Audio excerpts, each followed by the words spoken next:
ഓട്ടമത്സരത്തിനൊക്കെ നല്ല സ്പീഡിൽ ചിലവരെ കൂടും. പക്ഷെ ഇടയ്ക്ക് പോകുന്നതിനിടയ്ക്ക് ഒരു കാല് മാറി അപ്പുറത്തെ ട്രാക്കി വെച്ചിട്ട് പിന്നെ ഇപ്പുറത്തേക്ക് വന്നു കഴിഞ്ഞാൽ ആ ഓട്ടത്തിന് അങ്ങ് അറ്റത്തെത്തുമ്പോൾ അവരിങ്ങനെ ഒരു കാര്യം എഴുതി തരും, ഡിസ്ക്വാളിഫൈഡ്. കാരണം ട്രാക്ക് മാറിയാ പോയെ എന്ന് പറയുന്ന പോലെ നന്നായിട്ട് ഓതി, ഒത്തിരി കഷ്ടപ്പെട്ടു, ഒത്തിരി അധ്വാനിച്ചു, കുടുംബത്തിനും മക്കൾക്കും ഈ ലോകത്തിലൊക്കെ ഒത്തിരി സഹിച്ചു, ഒത്തിരി വേദനിച്ചു, ഒരു ആയുസ്സിൽ സഹിക്കാവുന്നതിന്റെ അപ്പുറം ഈ ലോകത്തിൽ സഹിച്ചു. എന്നിട്ടും അന്ത്യത്തോട് അടുക്കുമ്പോൾ ഇതെല്ലാം വെറുതെയായി പോയി എന്നുള്ളൊരു ചിന്ത ഒരുവന്റെ ആത്മാവിൽ വന്നാൽ എന്തൊരു ഭാരമായിരിക്കും. അങ്ങനെ ഒരു തോന്നൽ ഒരിക്കലും ഒരു ആത്മാവിൽ വരില്ല.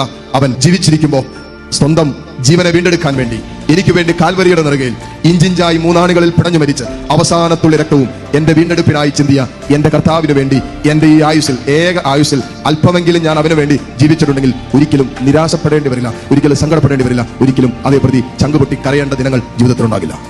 ആകെ അവശേഷിക്കുന്നത് അല്പ സന്തോഷത്തിന് അവശേഷിക്കുന്നത് അത് മാത്രമേ ഉണ്ടാവുള്ളൂ. അതുകൊണ്ടാണ് വചനം പറയുന്നത്, ജീവിക്കുന്നവർ ഇനിയും തങ്ങൾക്ക് വേണ്ടി ജീവിക്കാതെ തങ്ങളെ പ്രതി മരിക്കുകയും ഉയർക്കുകയും ചെയ്തവന് വേണ്ടി ജീവിക്കേണ്ടതിനാണ് അവൻ നമുക്കെല്ലാവർക്കും വേണ്ടി മരിച്ചത്.